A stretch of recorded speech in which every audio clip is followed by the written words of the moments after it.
Good evening, good morning, good afternoon, wherever you are in the world. Welcome back to Social Confoes, and we are live again. I think we're missing a platform, Jean-Luc. It seems your LinkedIn is disconnected, Oh, my but LinkedIn has got disconnected. That's yeah. not right. Let's see if we can still put that one back in. Let's see if we can put save Well, meeting. Jean-Luc does that real quick so the people joining from LinkedIn can join us as usual. Yeah, we are back. It's been a week. I think we are finally getting things on schedule again. It's been a hectic week, and I myself have gone after editing all those episodes, getting things scheduled again. I went into another rabbit hole. Oh, So okay. Tell us that's what about that. happened last week. I think we have gonna have to upload LinkedIn separately because it's disconnected. But I think we'll upload it later. So tell me a little bit about Rabbit Hole. Yeah, so last week, so what happened last week? We were talking about the metaverse, we had NFT NYC, so lots of things happening in that world. And then you had announcement from like Gary V's Discord, sharing stuff on Immutable X. Immutable X is another layer blockchain to solve Ethereum's gas problems and to make NFTs more accessible, tradable, especially in the gaming space. So I'm not sure if they're gonna do something with that later. And I kind of got multiple sources of validation for that to look into it. So I'm in this Telegram group as well, and they were looking at it from a trading perspective because it's got listed on FTX, it got listed on CoinList, so they had the private sales already, and people got airdropped coins. So from playing games, kind of like Splinterlands, but in this case, it was Gods Unchained, and it's also a card game if you're familiar with Hearthstone. So it's very, very similar to that, and yeah, very interesting in how they did it. So they have a campaign going on now. So that's what I was doing research on. So getting in early gives you advantage of future airdrops later. And speaking of airdrops, there's one I want to announce a bit later that actually happened today or this morning. So wait for that So one in a Diego, bit. for people that are watching live, for people who are listening into the recording, can you quickly elaborate on what airdrops are exactly? Yeah, so generally in the, I guess the NFT crypto space, airdrop are often referred to as if you hold a certain amount of token. A token is an asset on a blockchain or a crypto. So something like Ethereum, something like holding an NFT, like a domain name, or something very simpler. Or if you have interacted with certain games, etc., and all those transactions are recorded on a blockchain. So what an airdrop entails is the developers take a snapshot being a moment in time of all those interactions. So all those addresses or people that have interacted or have held onto that specific token, and they reward them with either it could be an NFT, so you automatically get that added to your wallet, for example. So if you're talking about NFTs, Gary Vee had a few. So if you hold a Vee friend, they randomly airdropped a certain amount of NFTs to certain people. So when they open their wallet, they suddenly see another NFT in there for from another project or from the same project. Or if you Have you hold a gotten an token, NFT drop to your address already? airdropped, you mean Yeah, from? airdrop. Yeah. Yes, actually, I have, and this was for the Impact Theory Founders Key. Okay. So yeah, so the early backers for that key, the people who minted first, so the legendary keys, got rewarded an heroic key as a reward for going early and believing in the project. So that was the reward. So they got a free heroic added to their purchase, and that got airdropped last week to all the early buyers. Yeah. Okay, interesting. I got airdropped a Steph Curry limited edition NFT for holding a certain amount of Cool Cat NBA Top Shot moments, and they gave me Cool. one for free. Yeah, I was one of around 17,000 people that got dropped one actually, and so it's interesting. But I think like early on when we got into the space, and I'm talking about maybe 3 4 years ago, airdrops were also used for ICOs, like Yes. initial coin offerings that a company wanted to get listed and not listed. Because I think that's something that I do want to elaborate on a little bit as well, because I feel you mentioned a part of investing, and I think one of the biggest worries is like for people that are a little bit yeah bearish on the market. It's like at a certain point it can go continuously go up. So these are things that people are really worried about, Yeah, because when you especially hear now with the markets being at an all-time high, like yeah everything is. I think Bitcoin is almost 70,000 now. Ethereum is almost 5,000. yeah So it so is so that, pushing that so all-time high. it's what's the worrisome part about it is at a certain point the crypto prices are going to plummet, and we're not sure how much they're going to plummet. Like a plummet could be like it drops 20% 3 times straight. A plummet could be for some cryptocurrencies, for some coins, it can really drop like to 20% of its all-time high, or 10% of its all-time high, or even 5% of its all-time high. Even So 99%. I have some of yeah, those. but So. like but those are high risk. Like those are the meme coins and those kind of things. So when you look at all the meme coins that are thriving, like and every dog coin, like there's so many meme coins, so many coins related to the dog, especially now with Shiba or Shiba coin. And we had a guest on Dave Fanada who told us like, yeah, I'm not a big believer in meme coins, but I'm gonna get me some Shiba just in case. And now we can see he was actually right about it. So what I do worry about a little bit is the amount of coins in circulation, tokens in circulation, and when that inevitable kind of drop comes, what happens then? Like how how hurt are people gonna be once we kind of like have this full bear market where everything just continuously goes down? So I think it's a good idea to look at history for this because let's look at Bitcoin, for example, at its start, 2010, 2011, were just pennies, like pennies. And the first 4 or 5 years until 2014, um, yeah, it was just pennies. And I think 2013, 2014 was the first time it kind of got a bit mainstream, that it got a bit popular, that the common person kind of heard about it. And that was around the same time I heard about it. So in 2013, 2014, you had the first all-time high that was noticeable. So Bitcoin went for like 10, between $10 to $15 to around 700, 700, between 700 to 800. And the year following that, in 2014, it plummeted like at least 60%. So it went back for to 320 something. And then the next big run happened in 2017.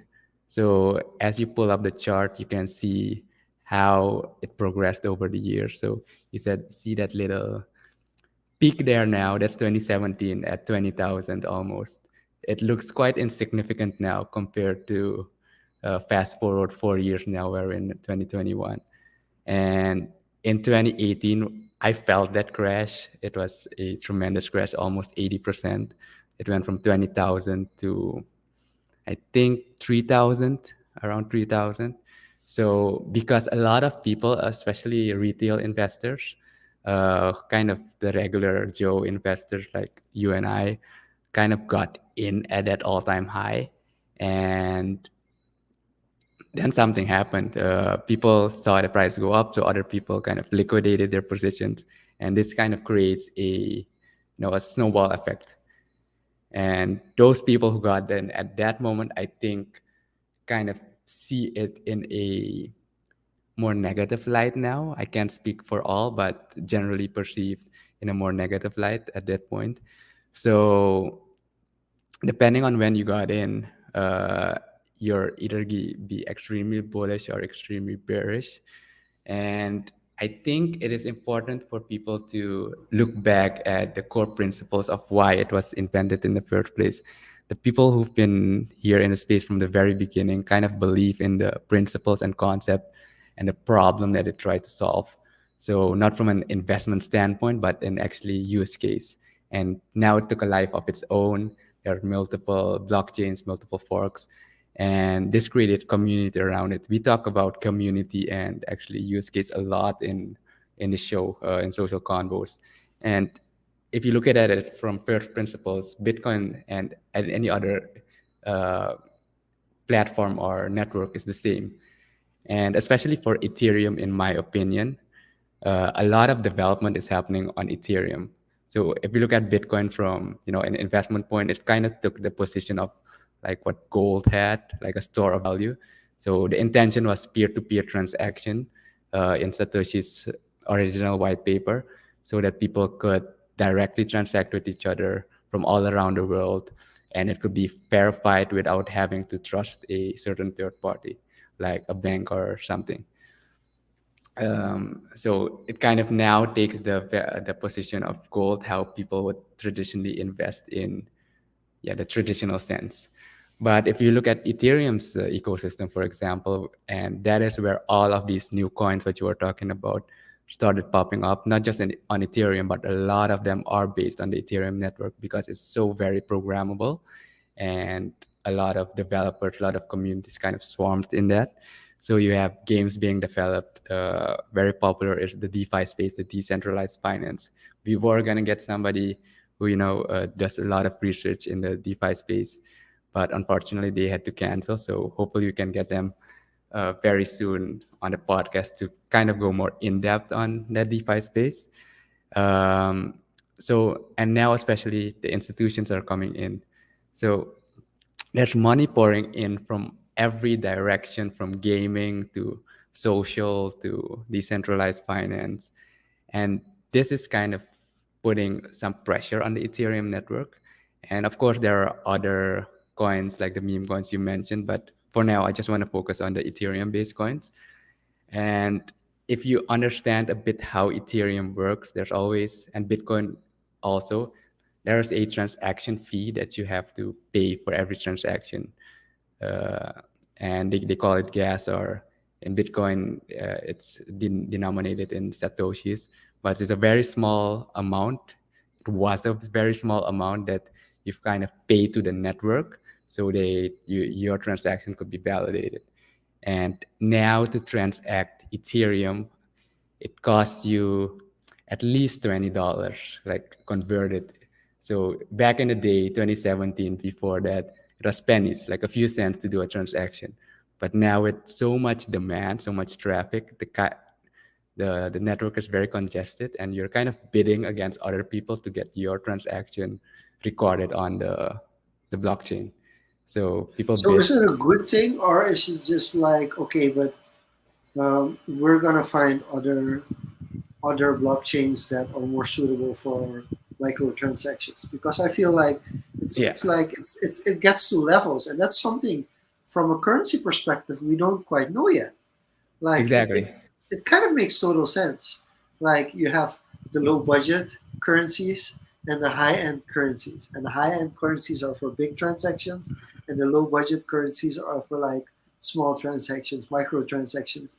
So I think it's interesting to see because um, I don't know to what extent like XRP and those kind of coins have been, well, they have been tested and they work perfectly well for big transactions as well. So it's more kind of becoming like a status thing. Like why would you still mint or connect your OpenSea to Ethereum if it's also possible with Matic. So that's what I'm trying to understand as Yeah. well. So I'm gonna try to explain this like from my view a bit and the understanding. I've gone through some levels, rabbit holes to understand the layer two a bit more. But so you said why people stick to Ethereum. So the one thing, Ethereum has been battle tested a lot, and it has the biggest amount of people developing on it as well. So the community base is strong, and the security layer is kind of one of the best versus popular out there at the moment. So people already trust the network, and you have spin-offs like the Binance Smart Chain, which is similar to Ethereum on the Binance network. And I'm going to talk about Matic in a second. But why would someone still transact on Ethereum? Because it's kind of been, it has the largest market capitalization, one, and you have the trust. The problem now comes with new people coming into the network. I think the OGs still prefer Ethereum.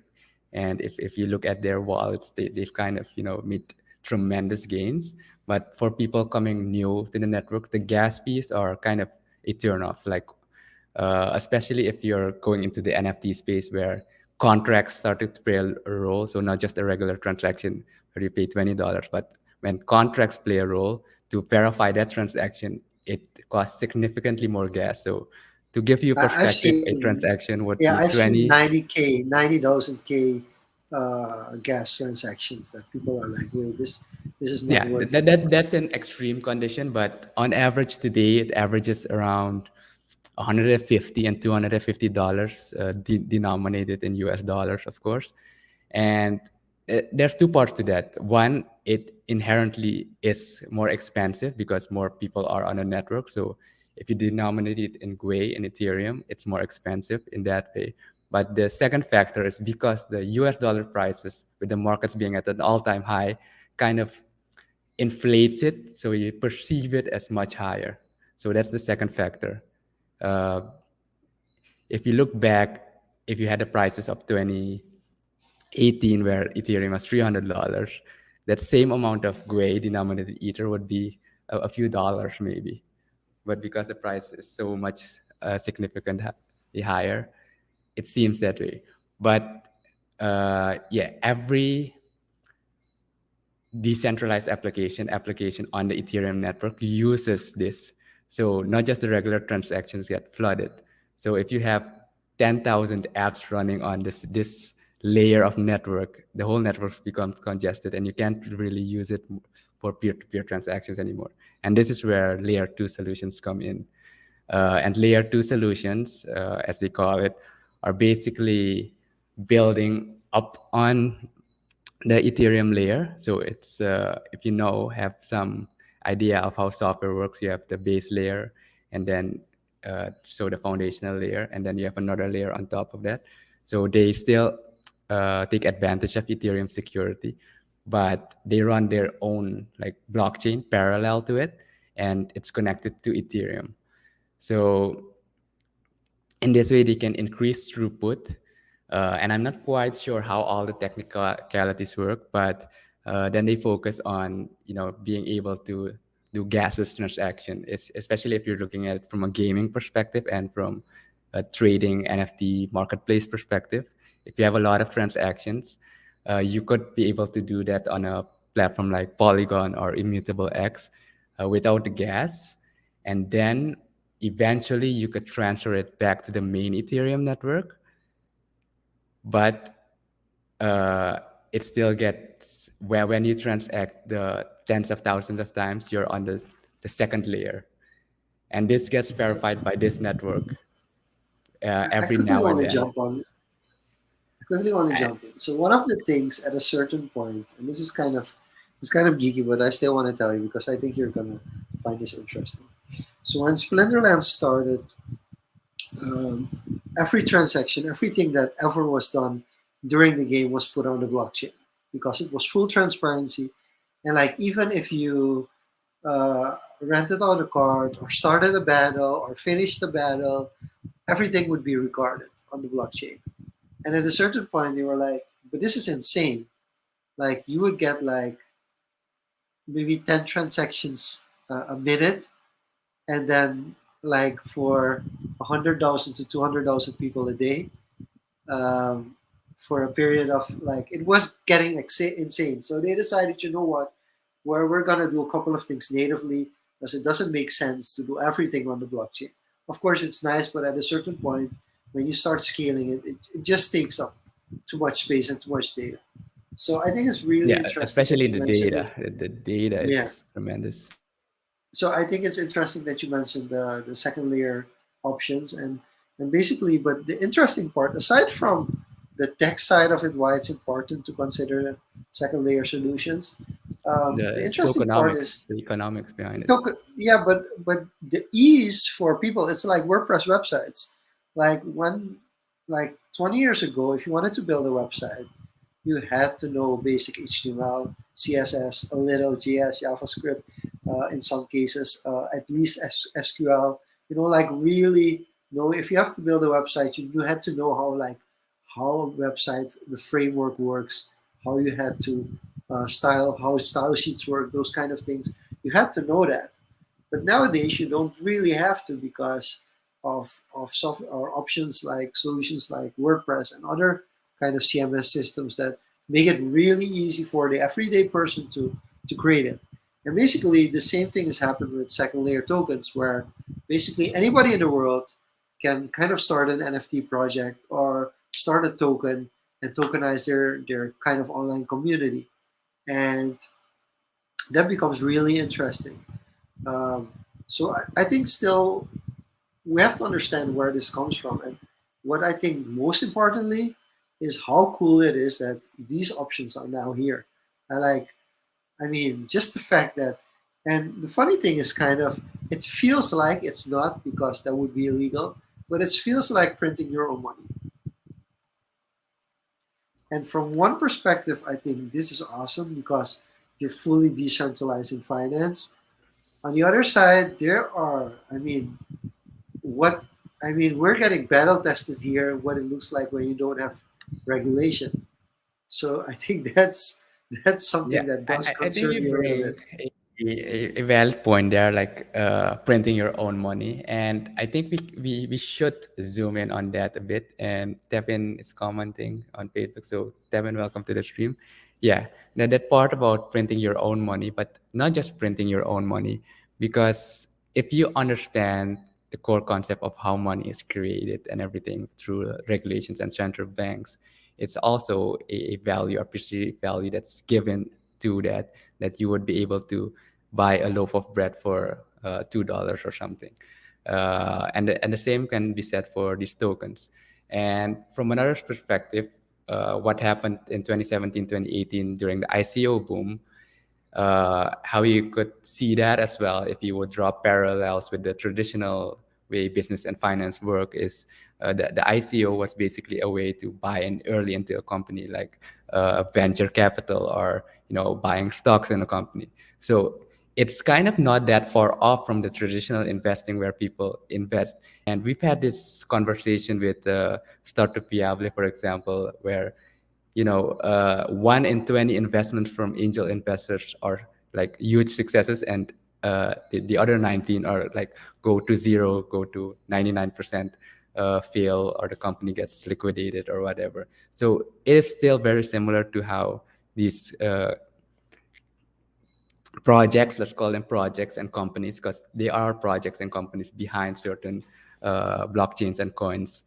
It's very similar in that sense, and it's just wrapped in another package. And speaking of wrapping, if we talk about layer two solution, it's a term we'll come across too often, like wrapping tokens. And this is another entry point on layer two. So this interoperability between, say, you want to use your Bitcoin on Ethereum, but then you'd have to convert it to Ethereum. But wrapping tokens basically means, so you'll see wrapped Ether, wrapped Bitcoin, is you wrap the Bitcoin through a custodial, like a third party contract. And basically, it represents the Bitcoin on that other blockchain. And then you can use that as collateral or uh, as an asset on that chain, but you still own the Bitcoin in its original state. So if you look at decentralized finance, a lot of people kind of invest in this way to get yields, return on by staking, kind of like how you would save Yeah, at a but stock or a bank, etc. And it's getting a bit yeah, technical here because there's many layers to this: economics, technology, etc. So yeah, but I feel that's also why people still are concerned about it being a scam. Because basically, the stages that we're going through right now with blockchain technology is like early ages of the banks trying to figure out how these things work. And like, you kind of, it's always funny because they always say like the winner writes history. And it's kind of like yeah, we're, and like the you said, loser becomes its villain. yeah. So like, it's interesting that you kind of mentioned the earlier podcast that we had with Startup Diablo, where it was like one in 20 actually succeeds, and what about the other 19? And I think that's also, I mean, you can say like do your own research. This is not financial advice, but when people start getting FOMO and really just jump into projects which are at an all-time high, that's when I'm most worried. So because the market goes up and down, like it's never continuously up, and I think that's for me kind of like I'm afraid that people they're always every time somebody wins, like the idea behind the blockchain is that it's uh, that there's enough for everyone. Like it isn't like some people win and others lose. It's the idea. What's the word for it that they A use? zero sum game or a positive sum game. No, but like actually, it's abundance. That's the way. That's the way Mm-hmm. it's being thought of because, and that's kind of what's happening with like real life fiat as well. Like it's never the government saying like we're gonna stop printing money and gonna work at paying our debt. It's always like creating Yeah. more So money. let's talk about that fiat part a bit. So if you look at the data, and I had this question a lot over the past years before I really went all in into researching how money works, etc. And you hear these countries have debt. Suriname has a debt of so much million to the US or to China. But even the US has debt to China, and China has debt to the US. So then you think, who do we owe debt to? And it's kind of like how the whole economy is set up. It's kind of inflationary. There keeps getting more money into circulation. And to bring this into perspective, in the last 18 to 20 months since the pandemic started, where everything plummeted, stock prices went down in March 2020, 60% down or 40% down. No one was working. People were, especially in the States, were getting stimulus checks. Um, and in these past 18 to 20 months, there has been, I think, 30 to 35% of all US dollar in existence has been created or printed by the Federal Reserve in the past 18 to 20 months. 30 to 35%. It's one third of the total supply in the world in just that. Just imagine that for a second. So we're just not fixing the problem. The governments are not fixing the problem. I think that's one of the things that's why people should be more interested in understanding how blockchain works and blockchain technology works and how cryptocurrencies work. But the fear is that the kind of whole point that this technology and decentralized finance is trying to address and trying to find a solution to, it's kind of slowly going the same way, where maybe the price of Ethereum and Bitcoin will go up, but also things that you can buy with it, like online, can really buy with it, are also going to go up.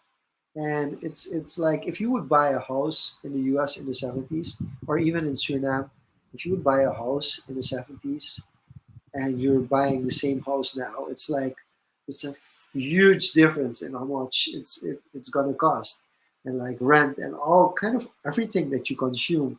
It's kind of this constantly, like we, especially in Suriname, with kind of the devaluation of the Surinamese dollar. Of course, we got it even worse because kind of Yeah, it's we're your feeling salary double just, double inflation.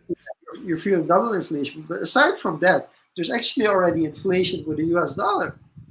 So it's like you're getting poorer and poorer and poorer if you're not investing, which is not. First of all, it's not fair because basically you're telling to everybody that finds investing tricky that if you don't invest, good luck to you because you're only going to be in the rat race forever and ever. So that's the first issue that I have, and then the second issue that I have is even if people get into in those phases, you already also are at a disadvantage because of the internet connection, because of access to finance in general.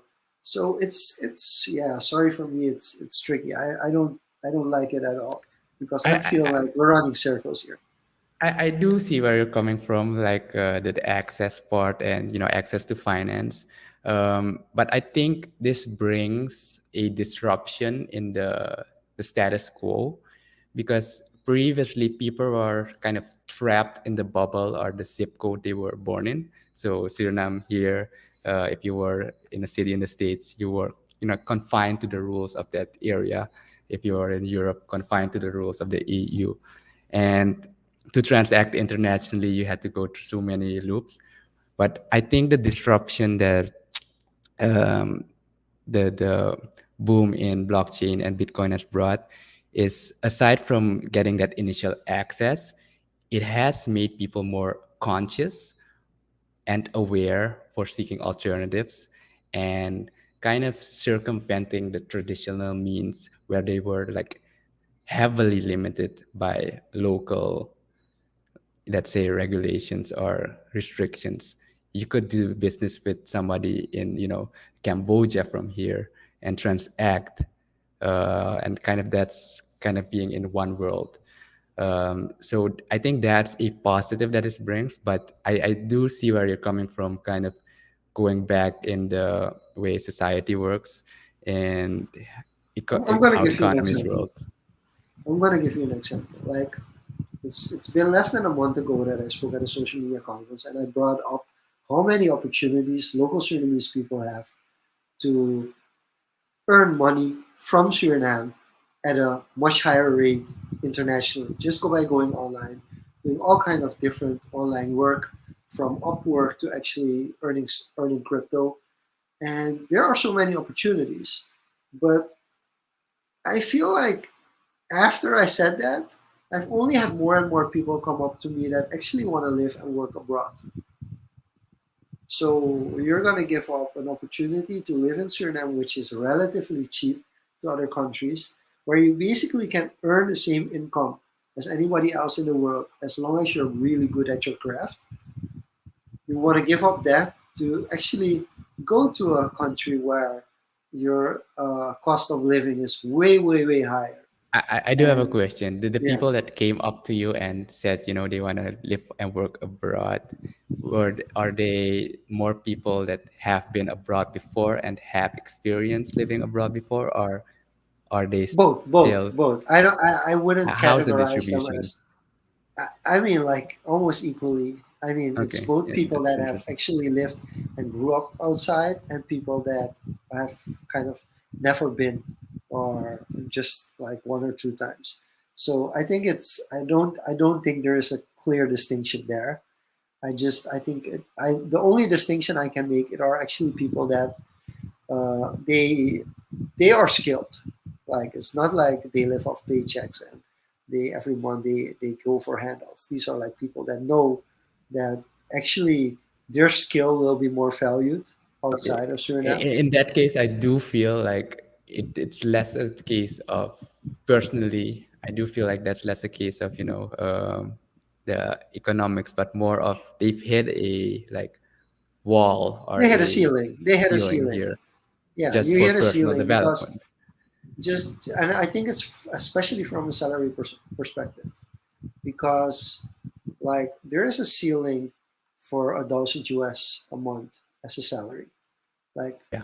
if you want to get above 1,000 US a month as a salary in Suriname, you either have to have like you have to have the right CV, you have to have everything that from masters, like you've graduated your masters and you have 5 years plus experience and you're the best in your field, or that's one scenario, or the other scenario you've been put there like through connections, whether it's political or family that put you in that position that you can earn that amount of money. Basically, it's two. Those are kind of the options that I see for people that want to earn that kind of money in Suriname. And there are people, of course, like you mentioned, that have lived abroad, have experienced, know what it's like to make at least 2,000 euros or US dollars a month, and they feel like they should earn that here as well. And that kind of is a problem because it's not really that easy to do that, or to find companies. Basically, you have to work for the biggest companies in Suriname to get like that kind of salary, And even or that's you have, fractional. yeah. And there are others that really are like, but these are my plans for the future. I want to build a home. How in the world am I going to build a home if I earn a couple of $100 a month? Like, like how realistic is it? Right? Yeah, so just Just for perspective again, so in one of the capital convos, me and Greg actually looked into some data. Not sure how accurate it is, but it's kind of aggregated data, public data from every country in the world, and the cost of living, cost of a latte, cost of etc. I forgot what the website is on top of my head, but it should be in one of the capital convos episodes that we'll be releasing, I think, in the next few weeks. But on that data set, it was around, if you look at the average that uh, uh, a rough average that the average Surinamese makes per month would be around $300, which is not a lot. It's about 6,000, 7,000 SRDs, and there's people that still have 2 or 3,000 if you look at it from that perspective. So yeah, that kind of brings it's into just a normal perspective. starter salary. I mean, like most starters, like people that just start out, they don't get $300 even. So Yeah, I think that's something that, and 10 years ago, the 6,000 SRD. I mean, 10 years yeah, that was ago, 1,000, like it was 1,500. over. It was fifteen Yeah, hundred, almost 2,000 US dollars. It's like that's how insane it is. 6,000 SRDs 10 years ago was close to 2,000 US dollars, and now it's close to 300 US dollars. I mean, that just it's by six, by 10. It's the five. It's almost you're only worth a tenth of what you were worth, and like people how now have to explain to like their parents or like their uncle or grandfather, like you can't save your money in SRDs. You just can't. You're just losing in every possible way. You're losing, and I mean it's not being a national. And I think that's also the thing that's unfair. Like you're telling your citizens like you have to be a nationalist. You have to think yeah. in terms of the local currency, and then No, but meanwhile, even the US dollar, it's losing value. And and what I find fun is then people refer to, yeah, you have this, why don't we dollarize, etc. But even the US dollar is losing value in purchasing power. People can't buy that car 10 years ago with the same money now denominated in US dollar. And that's where the alternatives come in, like kind of retaining that purchasing power.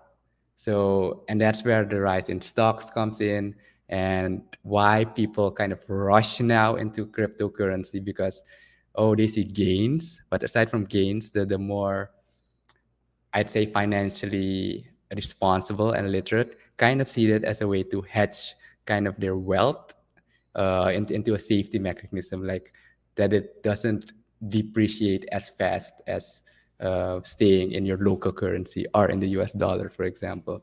and then only take out what they need for living, etc. So that's where investing comes in.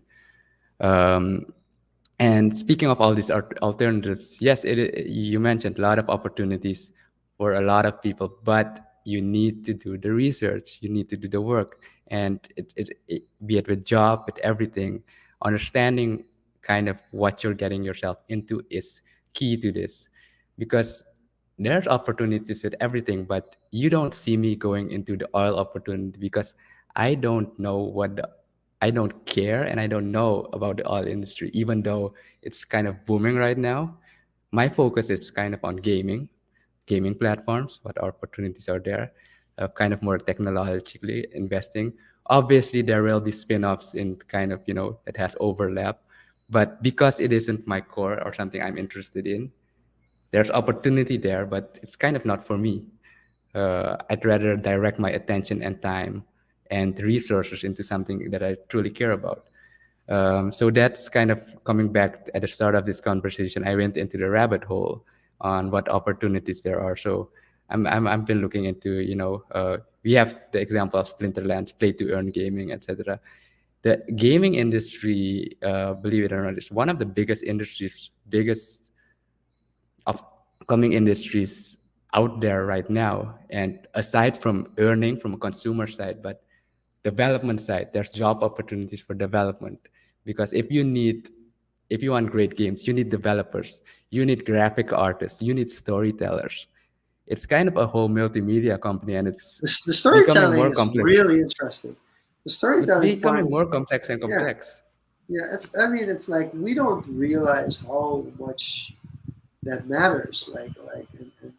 And these are kind of opportunities that we're not. And that's the next question I want to ask. Like, how can people find?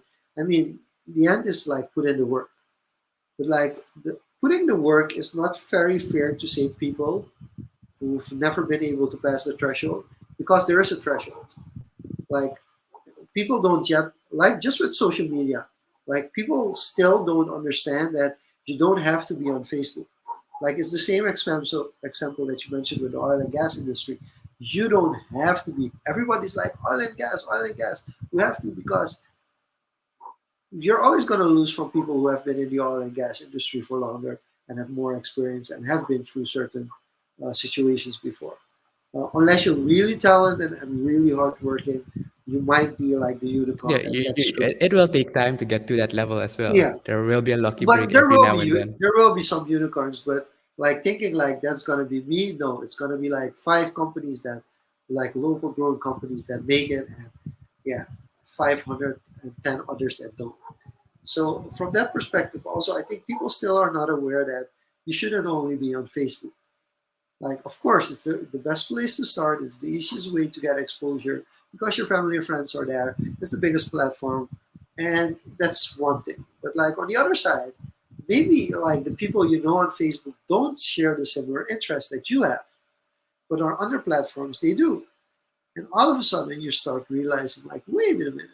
For crypto, for instance, I mean, I can talk on it on Facebook, but why I don't talk is because No interaction.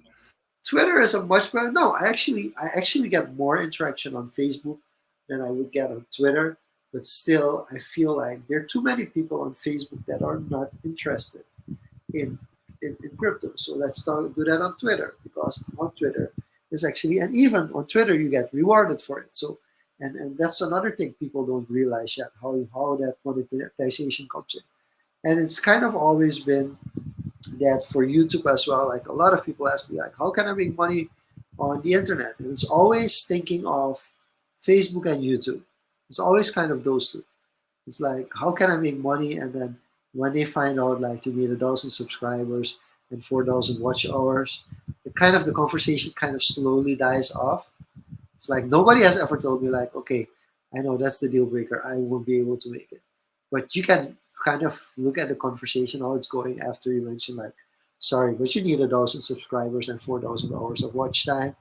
And at the point that you realize how hard it is to get to those 1,000 subscribers and 4,000 hours of watch time, and people are looking like a Mr. Beast and kind of people that have millions of subscribers, but they're not realizing how much effort there went into to that, because if you've put effort to get to 10,000 subscribers, you know how insane amount of work you had to put in to get a million. And there are some exceptions, like for instance, if your brother already has a million subscribers, and he says, "My younger brothers Yeah, also," a but don't whale, forget, no, but but still. don't forget that if Diego has a million subscribers and he kind of shouts me out, and I get 100,000 subscribers in 2 days, I still have to put out content that people are willing to watch, because there are a lot of 100,000 subscriber YouTube pages, YouTube channels, that when they post a video, it doesn't even get 1,000 views. So I mean, the idea that things come easy, that's always the case. And then I think what's interesting is that people don't are not really aware. If they're not aware about it with social media, they're also not aware about it, that how the blockchain and the DeFi world is kind of developing now, where you can just, if you have something you're really interested in, you're gonna find it on the blockchain. You're gonna find a community, and if you commit to that community is gonna help you grow, and you're gonna build together, and you're gonna grow together. But you first have to put in the work to find it. And I think we're not really already understanding the opportunities. I mean, I look at the question that Devin asked that we haven't pulled up. Is it possible to make our own blockchain or token maybe parallel to Ethereum? It's been in the works now for, I think, two months.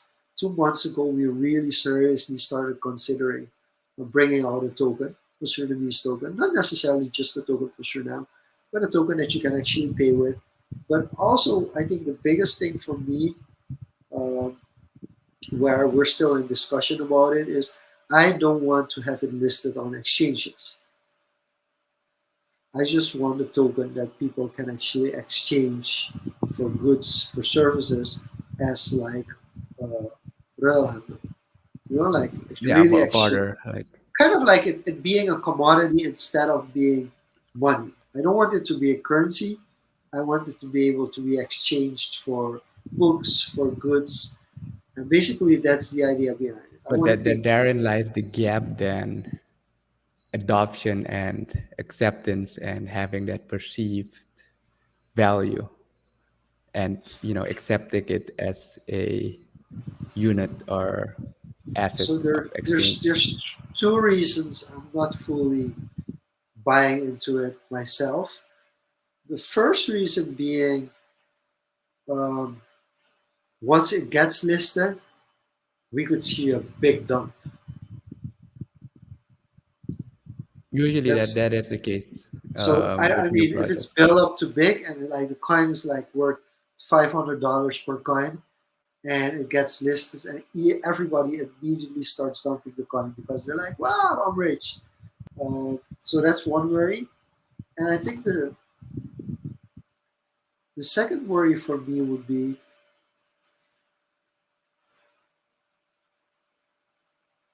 like it becomes a currency. Like I still I'm not sure if I want it to be a currency, but if I don't make it a currency, if you say like it's not exchangeable on exchanges, it It should have that fungibility.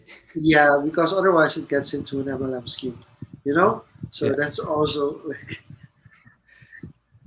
so. And then Rajiv asked the question: is the stablecoin a solution? No, because the stablecoin again, once again, represents like this less stable entity. Yeah, it's Uh, back to the US dollar, so it kind yeah, of follows that value, and you assume there is liquidity for it. Kind of going back to the traditional example, you'd assume that the local currency, the US dollar and or the SRD, is backed by a vault of gold in the bank. So that's how mm. you could see the stablecoin And as I a think it's representation interesting. of Yeah, I gold. think it's interesting. So Hive has his own stablecoin, Hive back dollar, which is HBD, and they have like a full mechanism to make sure that it stays around $1. But even there, it's sometimes something extreme happens and it jumps to $2. Like those kind of things happen, That's and systems for you. People will try to yeah, whale some and people are manipulate gonna systems. try to break the system. So I think that's one of the main concerns because if we do something like a coin, um, and this is also something that I have to accept. Like you want to do it for your country, like we want to do it for Suriname, but once you realize that your own like local community doesn't believe in it, but actually people all around the world do, at a certain point you're going to try to understand like, am I just going to be a martyr for my own community, like local community where I live? Or am I going Supply to and accept demand. the fact that there might be a similar sized population all across the globe that believes and wants to invest in you as well? Like at a certain point, you're just gonna have to make that decision. Like, what are you gonna do from a nationalist kind of chauvinistic perspective, and what are you gonna do from like where you're really getting the support from? So that's I think is also a different question as well. Yeah, adding to that, it's this brings back that part of decentralization because if you're gonna localize, you're basically centralizing in a local cluster.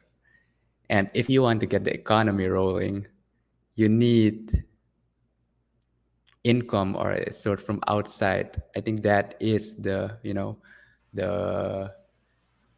the most practical way to get velocity of do I call it money But currency here within the and local. that's okay. So here's the other thing that if you don't have a central bank in place, basically you can't take ownership or earningship of.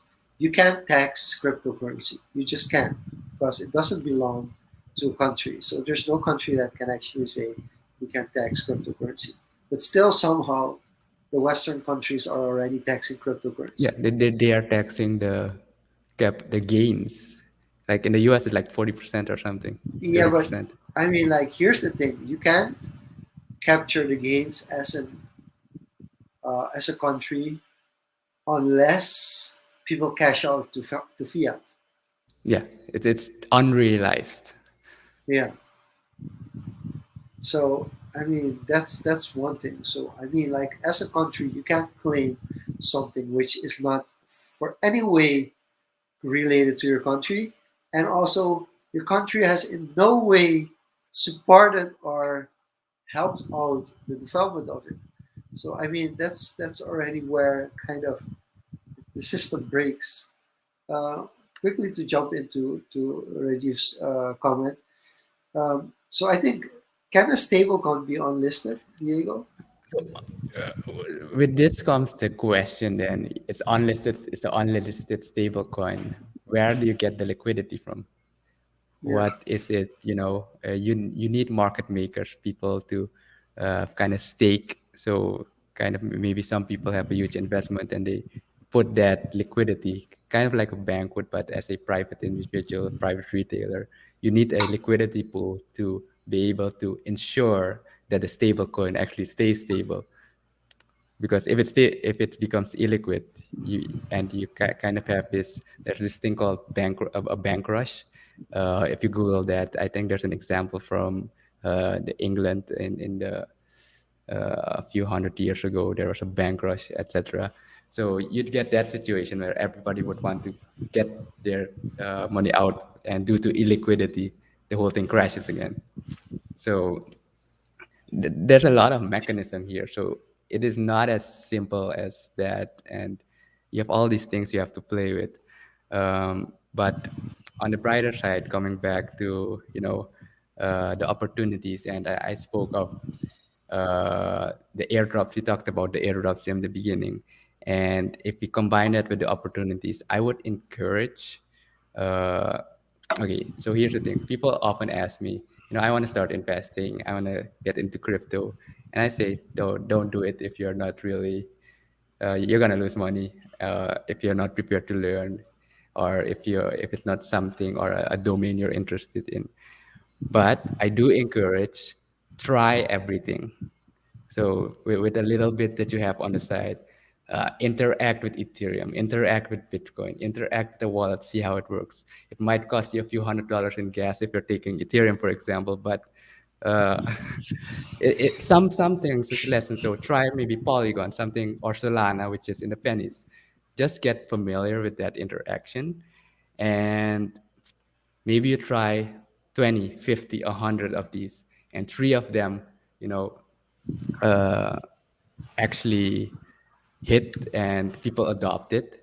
And you can get things like airdrop. So I was talking about the big airdrop in the beginning, and I've kind of shared with you guys the domain things. So if you go on Twitter, you'll see everybody with an ETH domain in their username. Uh, vfriends.eth, or mitchell.eth, or abidja.eth. So that's basically a representation or a easy way for people to interact with your wallet address. So like you would have for websites, it's an online address that's kind of and you have this Ethereum name surface where you could register your ETH domain. And this airdrop happened today, this morning. So if you had, I think last month, before the month started, if you had purchased or interacted, purchased a ENS domain or a .eth domain before October last month, and have held on to it, or bought it for many years, you would be eligible for their airdrop because they have the snapshot. And that airdrop, on average, when it went live on the exchanges, etc., on average, the value of that airdrop was minimum 3,000 to $5,000. People just got in their wallet through that project airdrop because they were like implementing a DAO, a decentralized autonomous organization, to vote. So if you had interacted with the system, you had the right to vote, and that was your kind of token to show how much weight your vote has, and that's get traded, so people So can I haven't buy been that votes. lucky that I just get airdrop thousands of dollars. I mean, it's more like Another popular one was in tens of 2020, dollars. Uniswap. Uniswap was Yeah, also, Uniswap was big, but yeah, Uniswap was big. Uniswap came in a time that I really had. I still have limited understanding of decentralized finance, but I had really, really limited understanding of it. Me So, too. So I actually I said like screw it. I'm just gonna interact with it and see what happens. Uh, and yeah, well, once you get a better so I think understanding, that's another thing. Like, how much time because you can get totally lost in this space. you can. So like, what is healthy is like, okay, I'm gonna make it my side hustle. I'm gonna spend like 10 hours to 20 hours a week on this. Would that be a fair way to start out? It depends on your interest and level of. I can't really denominate it in hours because different people have different ways of understanding things. And for example, the layer two solutions, it took me, I've watched videos a year ago about it and I didn't get it. And I've watched over that year, I rewatched different videos, and only I think this month, I've kind of gotten a better grasp of it because I've seen it so many times, told in different ways, but also because I went and interacted with the interface myself to get that aha moment.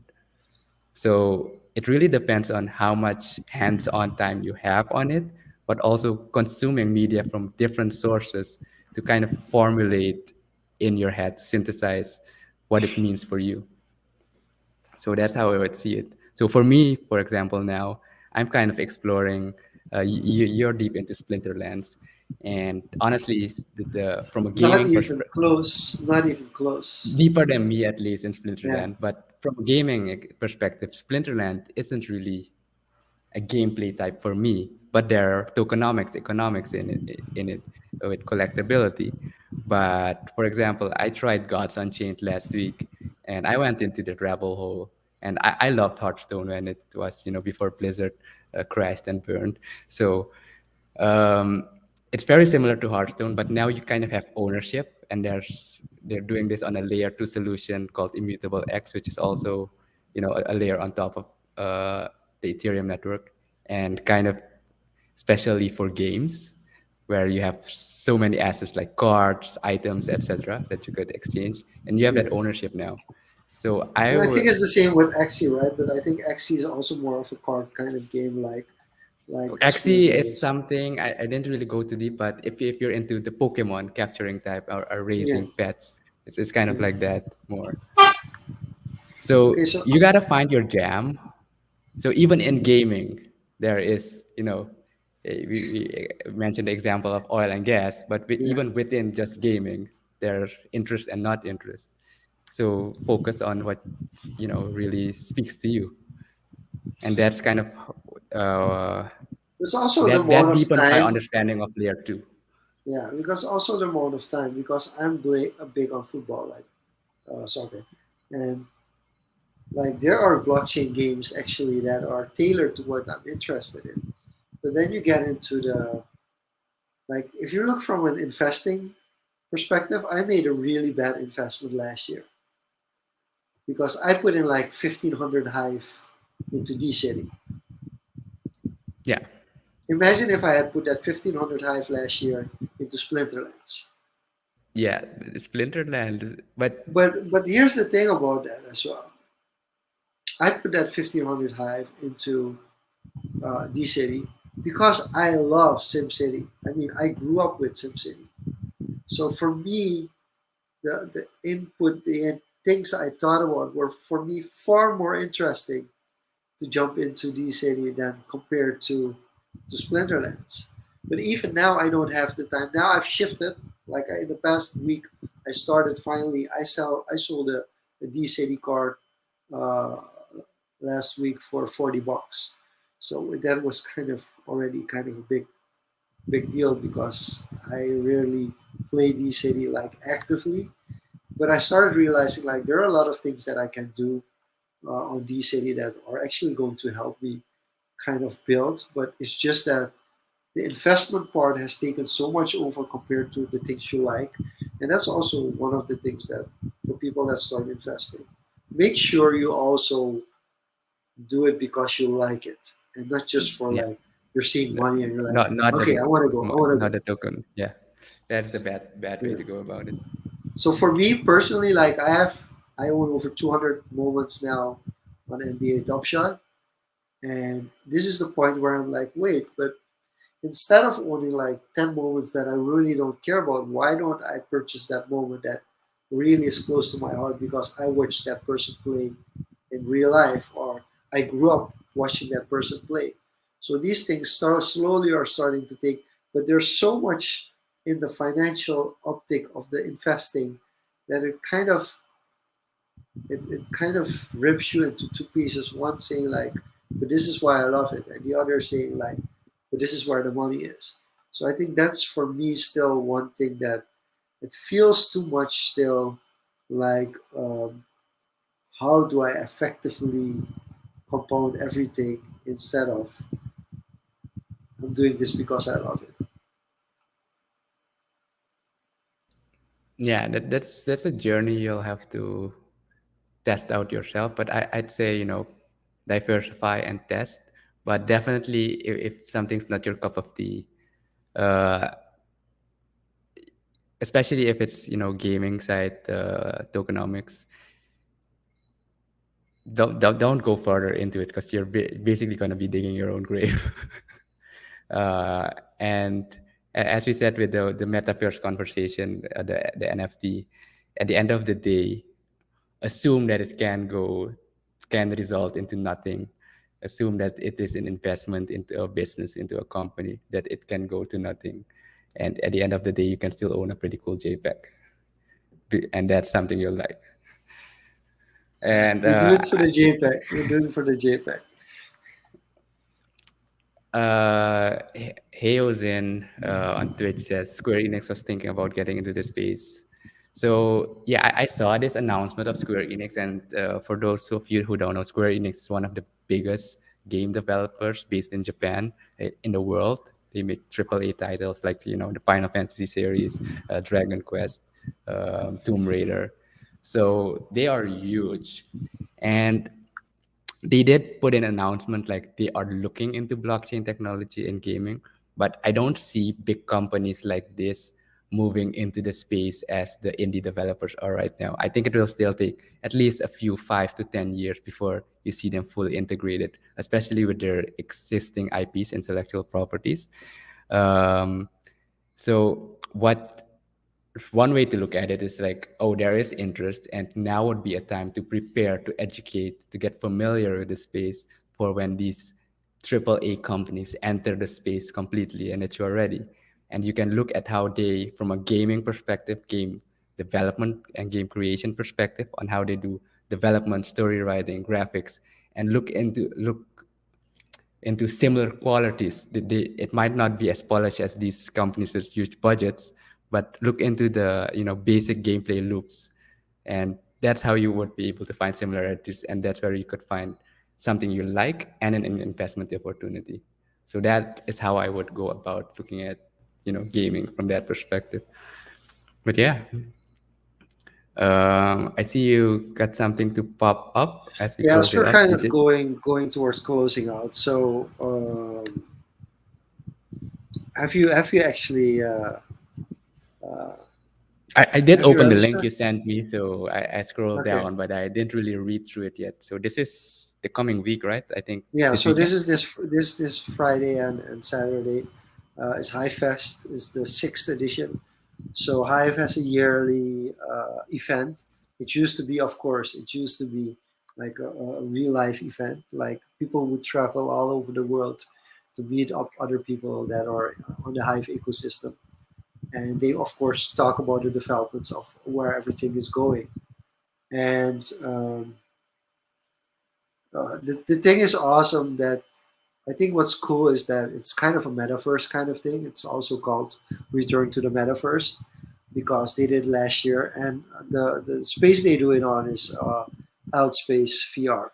So if you have a virtual reality headset, you can actually jump onto this event and experience everything in 3D with your own avatar. But people like me, for instance, that don't have that and work on a Mac, and Outspace is not really built in for desktop Mac yet. So I had a big fight today.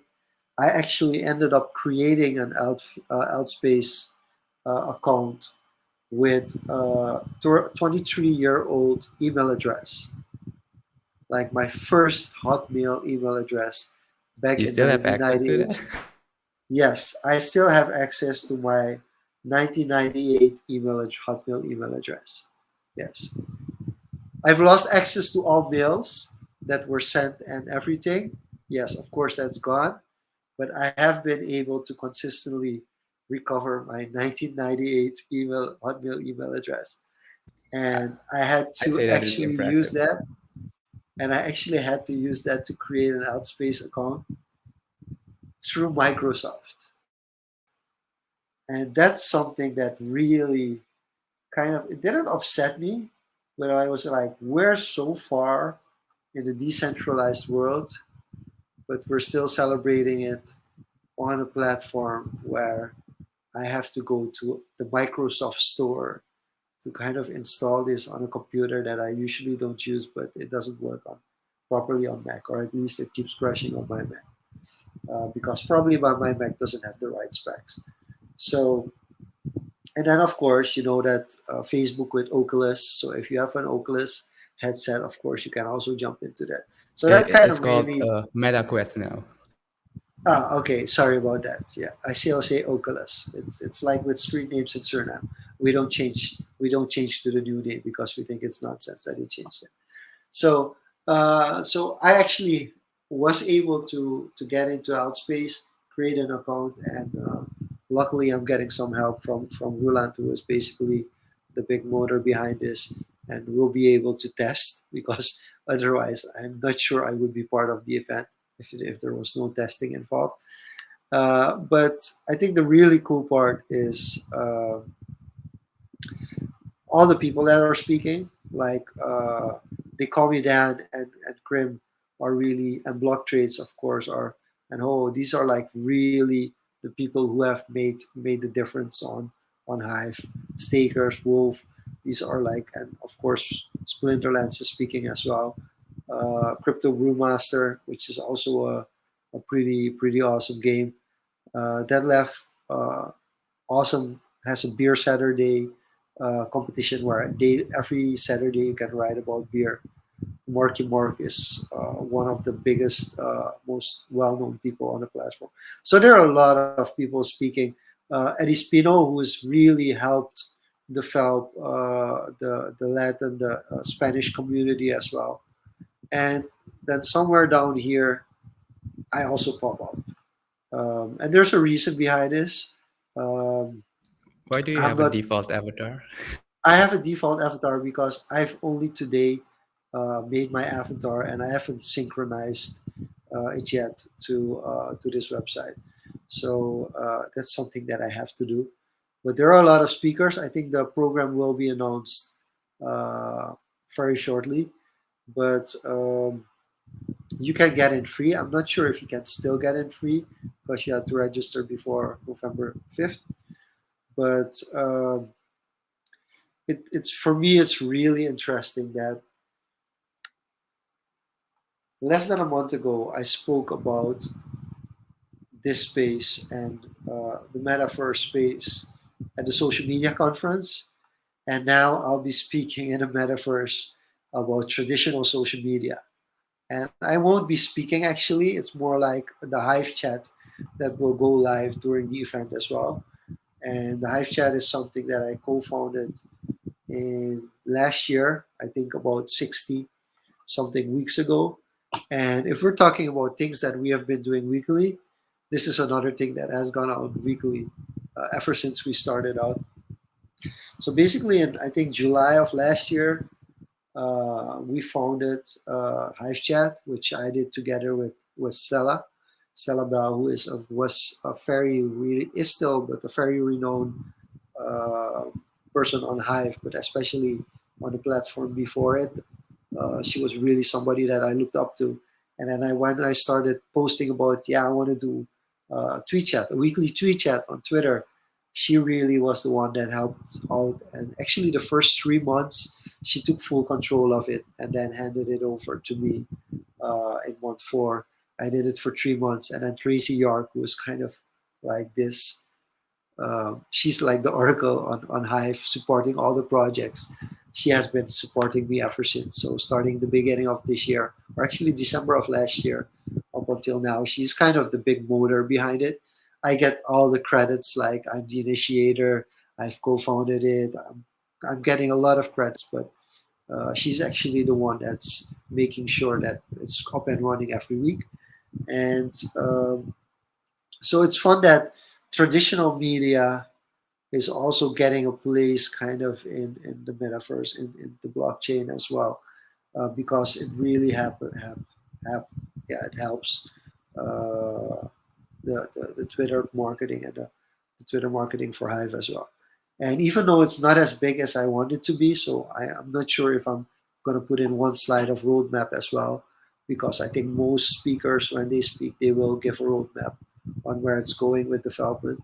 And even though there's not that much to develop, like from a technical perspective, but I mean, there are so many opportunities how we can improve this and make it bigger. But I really have to step out of my comfort zone. And I think one of the things that I'm also worried about is uh, I do it voluntarily, and I don't want it to become like a business because it will take away from kind of the concept and the idea why we're doing it. The fun. Yeah, definitely. So yeah, if you're on a Hive Fest is around the corner. Join us for Hive Fest. I mean, it's gonna be awesome. All the people that I look up to will actually be speaking, No, and I'm we're gonna do definitely interested. I'm gonna yeah look it up. So link me up after this, definitely. yeah. So basically, it's Hive Fest. Maybe we can put a banner in just for this once. Uh, Um, yeah, as you write in the banner. yeah So I think that is really cool. And yes, 1 month ago speaking, and a few months ago you also had the speaking engagement on an international field virtually, locally here, and now in the metaverse. So there's opportunities coming back to, you know, yeah. uh, doing And something you like. I mean, most people don't notice it, but like. I'm silently putting Suriname also kind of keeping them involved with it as well, because I think people really don't know a lot. So one of the interesting things about Hive Chat I really want to quickly jump into is that Hive Chat has gone. The hashtag Hive Chat has been trending before, like it has been trending uh, in Venezuela, for instance, not because of the Hive Chat that actually we started, but the Hive Chat in Espanol, which is run by Victoria, and they run it out of basically all of the Latin Spanish-speaking countries. Also have people that host that Hive Chat, because that's also one of the interesting things. Final rant. The idea about a Hive Chat is that somebody else hosts it every week. So we don't have like one person hosting it every week, but everybody on the blockchain, everybody in the Hive ecosystem has the opportunity to apply to host the Hive Chat. And they can come up with their own 5 questions, ask those questions at the community. If you want to promote something within the community, you can do it there. If you want to just have feedback on your project or your dApp that you're doing, you can get it. You can get it there. So I think that's really one of the most beautiful things. And the best part is like the Spanish community said, like, give it to us. You're gonna do it on Tuesday. We're gonna do it on Thursday. And they've actually been trending topic on Twitter in Venezuela multiple times. So that's pretty cool as well. So what I've managed Awesome. to do quickly, as I'm going to quickly share my screen again, what I've managed to do is uh, find a way to kind of get everybody involved. So um, as you can see with the announcement tweet, this was last week's announcement tweet. What we try to do is kind of put in every um, every country in the world. We want to be everybody in the world. We want to be able to get to join in. And what happens is, like for instance, this was a Hive chat that was at 8 p.m. Greenwich Mean Time, or UTC, Universal Time Code. So that's already a problem, because if you're looking at this, you're gonna see like uh, that India, people in India and in the Philippines, but also if you're joining in from Australia or New Zealand, it's early in the morning and you won't be able to join in. So I think that's one of the biggest challenges that we've had, finding a time space that everybody can actually participate in it as well. But if you know, look closely at the tweet, you will see that the Surinamese flag is in there. Kind Yeah, of I that's see kind at of a like 5 p.m. yeah. So that's kind of like a token of appreciation, and kind of like a little branding thing that people can see like. Um, and then these flags are chosen on kind of purpose. There's a quite big Nigerian community, and we've had somebody from Nigeria as well who has been a Hive chat host. There's also a big Indian Bangladesh community. There's a very big community from the Philippines, um, Southeast Asia, and the UK and the US make a lot of sense, and then Venezuela and Mexico because of the Spanish speaking community as well. So it's kind of interesting how these kind of flags came into the announcement post, which actually happened like, oh, I think only a half a year after we started putting that in as well. Cool. Lots of developments there. But yeah, definitely you saw the link HiFest. Probably when this episode's out, It's been yeah, it's gonna be it's past. happened already. But Yeah, you'll probably make a recap post on Hive itself of the event, I I have to assume. get back into daily posting. So I really have to get back into daily don't posting. worry, people. You'll get updated, and if And not, I'm in one gonna of do the one social more thing, confoes. but this is for the people that are tuning in live. Go to twitter.com/gifting NFTs, because we're gonna do a giveaway again. It's gonna be a Splinterlands giveaway, uh, and yeah, if you want to get easy, if you want to get into NFTs, if you want to get into crypto, like there's so many people that are willing to give you stuff for free just because they're generous and they find it fun to give people stuff as well. Yeah, just to share the Yeah, experience. I think that's also part of it. yeah. Like it's less common now. It's less common now with actual money, but still, it also is for people like if you've had like a really big success, you want to share your success Yep. with others as well. So basically, gifting NFTs is an NFT giveaway Twitter account, which is not running weekly yet, but we're trying to get it as close to weekly as possible, to every week to have giveaways there. And I do wanna, because of High Fest, I'm actually going to announce the winners of this during High Fest. But yeah, if you're interested in getting free NFTs, just have a look at it. Awesome. So I think that's a good place to close this off. And everyone, thanks for tuning in, hanging out with us while we talk about the metaverse. So we should have everything is scheduled. I said that last week, but I think this week for sure. So we should have some guests again by next week. We actually had guests for today, but due to some unforeseen circumstances, they had to cancel. But no worries, guest or no guest, we show up weekly. That's the commitment we make. So you can expect us again next week. Thanks for tuning in. This audio version will be available on all on the website and all podcasting platforms. With that being said, Shanluk, close us out. This was Social Confoes. See you again next week, same place, same time. Bye bye.